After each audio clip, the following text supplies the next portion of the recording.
O incendio declarado pouco despois das 11 desta mañá nesta nave do Grupo Iriz, situada preto da azucreira de Portas, obrigou a mobilizar un amplo dispositivo de emerxencias e non era para menos atendendo as imaxes que deixou este suceso. Os primeiros en chegar ao lugar foron os efectivos de Protección Civil. Xa saltou a alerta e xa se puxeron en marcha rapidamente. E chegaron aquí e xa vistes o que hai aí detrás. Estaba en inicio, estaba en modo incipiente e houve que actuar. Actuaron aí os compañeros de Portas e os compañeros de Cuntis, sí. Pouco despois chegaban os bombeiros con dotacións de varios puntos. Falan dun incendio moi potente. Y a nuestra llegada ya nos dirigimos a la planta superior a localizar los focos, que teníamos 3 focos muy potentes con mucha carga térmica. Y nos centramos en realizar la extinción lo más rápido posible. O peor do incendio estaba precisamente no andar superior, onde ademais dunha zona de oficinas se almacenaban as lonas dos toldos, un material moi inflamable, algo que fixo que a intervención fose máis complicada. Esos toldos tienen una carga térmica importante, generan muchísima humareda, muchísimo calor, de hecho el techo está medio colapsado en la zona donde estaban los toldos. Y al final, pues evidentemente la temperatura fue elevadísima. Os efectivos de emerxencia calculan que alrededor dun terzo da instalación quedou completamente calcinada. O 40% da nave ardeu.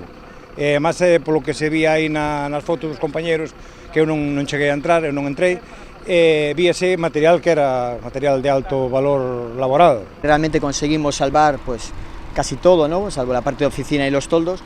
Por lo tanto, bueno, dentro de las desgracias que son estos incendios, pues afortunadamente no fue a más. A nave estaba a pleno rendemento, por sorte no momento do incendio non había ninguén no seu interior. Saíran había un anaco para facer uns traballos. Estaban traballando, o que pasa que habían salido da nave, non había moito tempo, pecharon e foronse, porque eles traballan moito en exteriores, veñen a recoller ferramenta e volven outra vez a baixar, entran moitas veces no día. Nese momento non había ninguén, habían salido facía pouco, según faleu co dueño. Na zona alta columna de fume xerou moita alarma entre a veciñanza, moitos achegábanse ata a zona preocupados polo que pasara. Iso que me sorprende a altura de Foresa, pois que me sorprende unha cantidad de fume impresionante, enorme.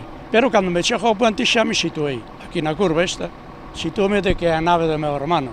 E claro, te sorprende, me cae a min polo menos, pois, caime como unha bomba. Ata lugar tamén se achegou o alcalde de Portas, el como colaborador de Protección Civil foi un dos primeiros en acceder ao interior da nave. Chegou o aviso do 112 de que estaba ardendo a nave, coincidiu que estábamos no Concello, e nada, xa baixei do Concello co coche por aquí rapidamente, vin que estaba xa o lume empezando a coller dimensións e nada, arranquei pa a nave, collemos o motobomba que ten o Concello e viñamos pa aquí. Dentro da nave había un depósito de gasóleo e 2 coches que os primeiros efectivos en chegar puideron sacar para fora. Agora a Garda Civil investiga o ocorrido para esclarecer cal foi a orixe deste lume.